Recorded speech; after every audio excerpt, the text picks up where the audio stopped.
मैं खड़ा हूं रणजीत से, भाजपा ही खड़ी है जी। कोई चिट्ठा डंडे से फर्क नहीं पड़ता, आत्मा में बात होनी चाहिए। हरियाणा की सियासत के अंदर आखिर कुलदीप बिश्नोई क्या कुछ अब नया करना चाह रहे हैं? और ये राजनीति में ऐसे साथी विरले पैदा होते हैं किसी भी दुनिया में, किसी भी पार्टी के लिए, कि इतने लंबा संघर्ष हो जाए फिर भी लोग आपके लिए मुश्किल में, अच्छे समय में आपके लिए खड़ा रहे। क्या कुलदीप बिश्नोई का जैसे 2 दशक पहले कांग्रेस के अंदर मन लगना एकदम बंद हुआ था, आज क्या भारतीय जनता पार्टी में वही स्थिति है? मैं खड़ा हूं रणजीत से, भाजपा ही खड़ी है जी। कोई चिट्ठा डंडे से फर्क नहीं पड़ता, आत्मा में बात होनी चाहिए। नायब सिंह सैनी साहब ने कुलदीप बिश्नोई को मना लिया। 3 बार गए थे, 15 दिन के अंदर अंदर 3 मुलाकातें हुई। उसके बाद से कुलदीप बिश्नोई आजकल स्नेह मिलन कार्यक्रम कर रहे हैं। पानीपत में कर चुके हैं, सिरसा में कर चुके हैं। पहला सिरसा में था, फिर पानीपत हुआ और अब कुरुक्षेत्र में थे 2 रोज पहले।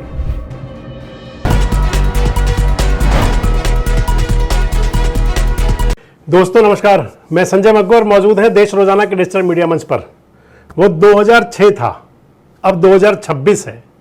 2 दशक बीत चुके हैं, यानी कि 20 साल। तब भी मलाल था, आज भी मलाल है। तब परेशानी ये थी कि मुख्यमंत्री पद की कुर्सी चली गई। आज परेशानी ये है कि बाकी कुछ बचा ही नहीं। उस समय पिताजी साथ हुआ करते थे और आज बेटे साथ हुआ करते हैं। उस कार्यक्रमों को नाम दिया जाता था चाय पे चर्चा का, और आज स्नेह मिलन हो रहे हैं। बात कर रहा हूं आपसे कुलदीप बिश्नोई की। हरियाणा की सियासत के अंदर आखिर कुलदीप बिश्नोई क्या कुछ अब नया करना चाह रहे हैं? क्या कुलदीप बिश्नोई का जैसे 2 दशक पहले कांग्रेस के अंदर मन लगना एकदम बंद हुआ था, आज क्या भारतीय जनता पार्टी में वही स्थिति है? अगर बात कहें 2006 वाली, तो कांग्रेस के अंदर भी स्थान तो पूरा मिला हुआ था और आज 2026 में भी भारतीय जनता पार्टी के बड़े नेता खूब खैर मकदम करते हैं। लेकिन भावी मुख्यमंत्री की जो टीस थी वो तब भी थी और आज भी बरकरार है। दरअसल पहले 2006 की अगर बात करें तो हरियाणा के अंदर विधानसभा चुनाव हुआ था 2005 में। विधानसभा चुनाव के अंदर कांग्रेस पार्टी को जबरदस्त मैंडेट मिला था और उस समय कांग्रेस के जो वेटिंग मुख्यमंत्री थे वो चौधरी भजनलाल हुआ करते थे। कांग्रेस आला कमान ने, सोनिया गांधी ने चौधरी भजनलाल के स्थान पर भूपेंद्र सिंह हुड्डा को बना दिया था मुख्यमंत्री। इतना जरूर था कि उस समय चौधरी भजनलाल के बड़े बेटे चंद्रमोहन बिश्नोई को बनाया गया था, जो आजकल पंचकुला के विधायक हैं। उनको बनाया गया था हरियाणा का उप मुख्यमंत्री और चौधरी भजनलाल खुद विधायक थे। कुलदीप बिश्नोई उस दौरान सांसद थे कांग्रेस पार्टी में।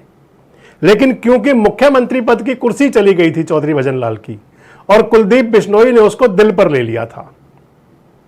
वही शुरू हुआ था 2006 के दौरान। तमाम जगह चाय पर चर्चा के कार्यक्रम शुरू हुए थे और 2007 में कुलदीप बिश्नोई ने अपनी पार्टी बना ली थी, हरियाणा जनहित कांग्रेस, BL, यानी कि हरियाणा जनहित कांग्रेस। भजनलाल उसका पूरा नाम था। 2026 की बात अब कर लें। 2024 में भारतीय जनता पार्टी की सरकार तीसरी बार बनी। कुलदीप बिश्नोई भारतीय जनता पार्टी में सरकार बनने से 2 साल पहले आ गए थे, यानी कि 2024 से पहले 2022 में उपचुनाव हुआ था, वो कुलदीप बिश्नोई के आदमपुर से इस्तीफे के दौरान ही हुआ था। 2009 से लेकर 26 की बात भी आपसे करूंगा बीच में। अब 2009 से लेकर और 2022 की बात भी करूंगा आपसे संक्षिप्त में। लेकिन बात अभी भारतीय जनता पार्टी वाली। जब 2024 के विधानसभा चुनाव में, पहले लोकसभा का चुनाव हुआ, तो कुलदीप बिश्नोई को लोकसभा का टिकट नहीं मिला। लोकसभा का टिकट चाहते थे अपने लिए या बेटे के लिए। विधानसभा का टिकट मिला, लेकिन विधानसभा का चुनाव पहली बार आदमपुर के अंदर भजनलाल परिवार हार गया। जिस आदमपुर ने चौधरी भजनलाल को विधायक बनाया, जसमा देवी को विधायक बनाया, कुलदीप बिश्नोई को विधायक बनाया, उस आदमपुर ने एक बार तो विधायक भव्य बिश्नोई को बनाया, लेकिन चौधरी भजनलाल की विरासत को जमीन दिखा दी। विधानसभा चुनाव हार गए। उसके बाद प्रकरण शुरू हुआ बिश्नोई महासभा का। जो भी चला, कुलदीप बिश्नोई की राजनीतिक जमीन जरूर छिन गई पूरी तरह से। अब पिछले दिनों जब खासकर नगर निगम चुनाव थे, तब राजनीति शबाब पर आनी शुरू हुई। बस रेखा शर्मा का एक बयान था कुलदीप बिश्नोई को लेकर के, और कुलदीप बिश्नोई ने उसे दिल पर लिया और या फिर दिमाग से काम किया उसके अंदर। कुलदीप बिश्नोई ने उस समय, हालांकि चंद्रमोहन पहले बोल चुके थे, भजनलाल समर्थक पहले कह रहे थे, लेकिन लंबे इंतजार के बाद कुलदीप बिश्नोई सामने आए थे। रेखा शर्मा का जो बयान था, राज्यसभा की सदस्य, वो एक प्रकार से इशारे इशारे में चौधरी भजनलाल को बदमाश कहना था, बदमाशी वाली राजनीति, इस अंदाज में बोली थी। आप देख लीजिए। श्यामलाल बंसल से अधिक वोट नहीं पड़े, क्योंकि उन्होंने वो समय भी देखा है जब यहाँ पे बदमाशी थी कांग्रेस की, जब यहाँ बदमाशी थी बंसीलाल भजनलाल की और चंद्रमोहन की, पूरी तरह बदमाशी करके वो इलेक्शन जीते थे। और जवाब कुलदीप बिश्नोई ने वीडियो वायरल करके दिया था। पहले गुस्से में तरेरे थे, तीसरी बार सरकार बनाने की बात कही थी, का चौथी बार जमीन दिखा देंगे। रेखा शर्मा, मोहनलाल बड़ौली, किसी को नहीं छोड़ा था कुलदीप बिश्नोई ने। मैं आपको स्पष्ट शब्दों में कहना चाहता हूं कि मुझे मजबूर मत करिए आप लोग कि मैं कोई ऐसा कदम उठाऊं कि आपको दोबारा अर्श से फर्श पर लेकर आ जाऊं। बाद में डैमेज कंट्रोल शुरू हुआ बीजेपी की तरफ से। नायब सिंह सैनी साहब ने कुलदीप बिश्नोई को मना लिया। 3 बार गए थे, 15 दिन के अंदर अंदर 3 मुलाकातें हुई। उसके बाद से कुलदीप बिश्नोई आजकल स्नेह मिलन कार्यक्रम कर रहे हैं। पानीपत में कर चुके हैं, सिरसा में कर चुके हैं। पहला सिरसा में था, फिर पानीपत हुआ और अब कुरुक्षेत्र में थे 2 रोज पहले। कुरुक्षेत्र में वही सब कुछ था, स्नेह मिलन था, कार्यकर्ता थे, भावी मुख्यमंत्री के नारे थे। उस कार्यक्रम के दौरान कुलदीप बिश्नोई ने जो अपने वक्तव्य दिया था, उसे आप सुन लीजिए क्या बोले थे। मुझे मन से खुशी है कि किस प्रकार का प्यार सुने हमारे सभी पुराने साथियों ने हमें दिया, और ये राजनीति में ऐसे साथी विरले पैदा होते हैं किसी भी दुनिया में, किसी भी पार्टी के लिए, कि इतने लंबा संघर्ष हो जाए फिर भी लोग आपके लिए मुश्किल में, अच्छे समय में आपके लिए खड़ा रहे।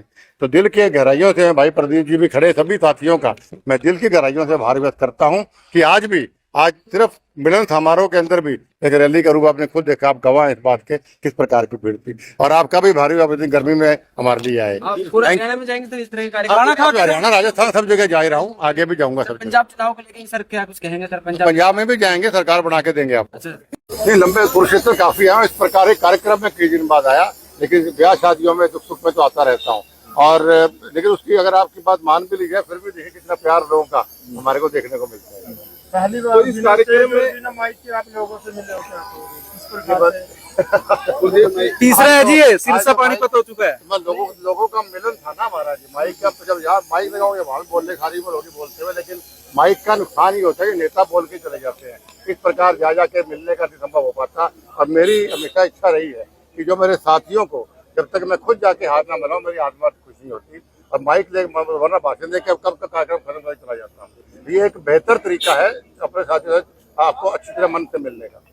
कुलदीप जी, भाजपा के वरिष्ठ नेताओं में आपकी गिनती होती है, लेकिन इस कार्यक्रम में ना भारतीय जनता पार्टी का झंडा है, ना डंडा है, ना फोटो है, तो क्या कारण है? देखिए मैं खड़ा हूँ रणजीत जी से, तो भाजपा ही खड़ी है जी, या कोई झंडा डंडे से फर्क नहीं पड़ता। आत्मा में बात होनी चाहिए। लोगों के द्वारा मुख्यमंत्री की, आने वाले मुख्यमंत्री कुलदीप बिश्नोई के नारे भी लगाए गए, तो कहीं ना कहीं ये समझा जा लोगों सकता की है भावना, मैं अभी फिलहाल मेरा काम जनता की सेवा का है। कार्यकर्ता कोई नारे लगाता है, उसकी भावना होती, किसको आप रोक सकते हैं, अच्छा बोले बुरा बोले, लेकिन मेरी इच्छा ये है कि जनता की सेवा जैसे मेरे पिताजी ने कही वैसे मैं करता हूं। मन तो लग रहा है ना बीजेपी में। तो दरअसल स्नेह मिलन कार्यक्रम में वही स्थिति है जो चाय पर चर्चा में हुआ करती थी।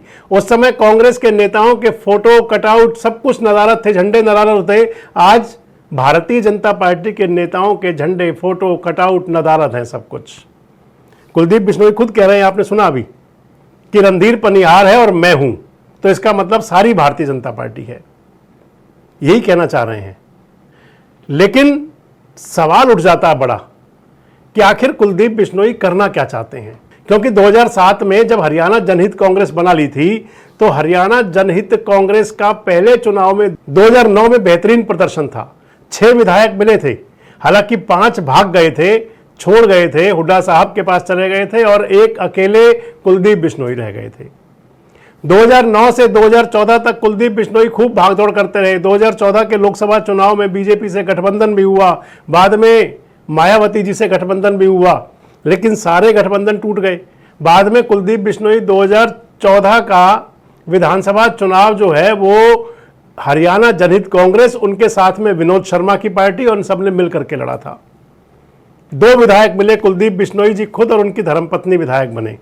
2016 में कुलदीप बिश्नोई ने हरियाणा जनहित कांग्रेस को मर्ज कर दिया वापस कांग्रेस में, यानी कि जहां से चले थे वहीं आकर खड़े हो गए। 2016 में वापसी कांग्रेस के अंदर। 2019 के लोकसभा चुनाव में कांग्रेस ने भव्य बिश्नोई को लोकसभा का टिकट दिया, लेकिन वो तीसरे स्थान पर रहे। आदमपुर भी हार गए तब भी। पहली हार वही कहेंगे आदमपुर के अंदर, जब लोकसभा चुनाव में आदमपुर के अंदर नीचा देखना पड़ा। और फिर 2022 आते आते कुलदीप बिश्नोई जी को लगा कि कांग्रेस में दाल नहीं गल रही, या तो बात नहीं बन रही, और या फिर कोई एजेंसीज का डर था, जाने क्या था। कुलदीप बिश्नोई भारतीय जनता पार्टी में चले गए और आज की स्थिति मैंने आपको बता दी। अब स्नेह मिलन हो रहे हैं। कितना स्नेह बनेगा इन मिलन से? ये मिलन स्नेह करवाएंगे या कड़वाहट पैदा हो जाएगी? कौन से रास्ते पर चलेंगे कुलदीप बिश्नोई? और भावी मुख्यमंत्री के जो ख्वाब हैं, हसीन ख्वाब, वो साकार भी होंगे और या फिर सपने तो सपने होते हैं। कमेंट बॉक्स में अपनी राय जरूर दें। जुड़े रहें हमारे साथ, देखते रहें देश रोजाना। हमारे साथ जुड़े रहने के लिए सब्सक्राइब करें देश रोजाना के YouTube चैनल को और नई वीडियो की नोटिफिकेशन पाने के लिए बेल आइकन जरूर दबाएं। अगर आप ये वीडियो Facebook या Instagram पर देख रहे हैं तो पेज को लाइक और फॉलो जरूर करें और ज्यादा से ज्यादा शेयर करें।